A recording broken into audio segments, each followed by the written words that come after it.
네, 간밤에 나온 글로벌 이슈들 콕 짚어드립니다. 오늘은 어떤 키워드가 주목받았을지 함께 보시겠습니다.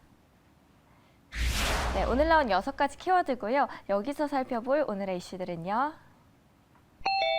네, 부동산 그리고 반도체 이 2가지 소식 함께 전해드리겠습니다. 미국의 상업용 부동산 시장에 몰려든 외국 자본이 코로나 이전 수준을 회복한 것으로 나타났습니다.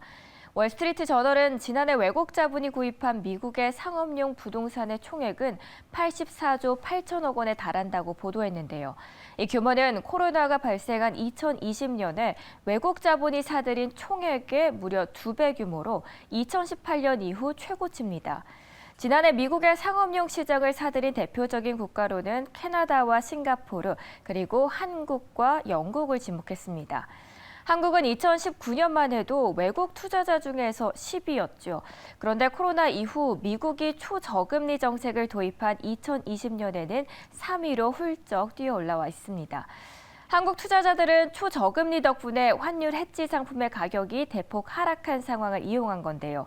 외신은 그 배경을 입국 제한이 완화된 데다가 미국 경제가 회복된 요인이 크다고 분석했습니다. 지난해 외국 자본을 사들인 상업용 부동산은 최근 미국 시장에서 인기가 높은 창고와 제약사 등 특정 업체를 위한 사무실 등으로 알려졌는데요. 특히 전통적으로 인기가 높았던 동서부 해안 지역의 부동산보다는 지역 쪽의 남동부 선벨트에 대한 외국 자본의 관심이 늘어났다는 분석입니다. 지난해 외국 자본이 구입한 상업용 부동산의 64%는 이처럼 주요 대도시가 아닌 지역에 위치한 것으로 조사됐고요.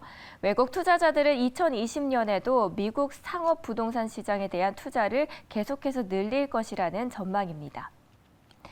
네, 다음 기사 보시겠습니다. 미국에 이어 유럽도 반도체 확보 경쟁에 뛰어들었습니다. 유럽연합은 오는 2030년까지 유럽에서 반도체 공급을 4배 늘리기 위한 계획을 내놓았는데요. 핵심 반도체 부품의 아시아 의존도를 줄이기 위한 조처로 해석됩니다.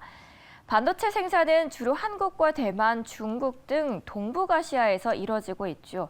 따라서 유럽연합 27개의 회원국도 반도체 생산 공정과 기업들을 역내 유치하기 위해 본격화 나선 것입니다.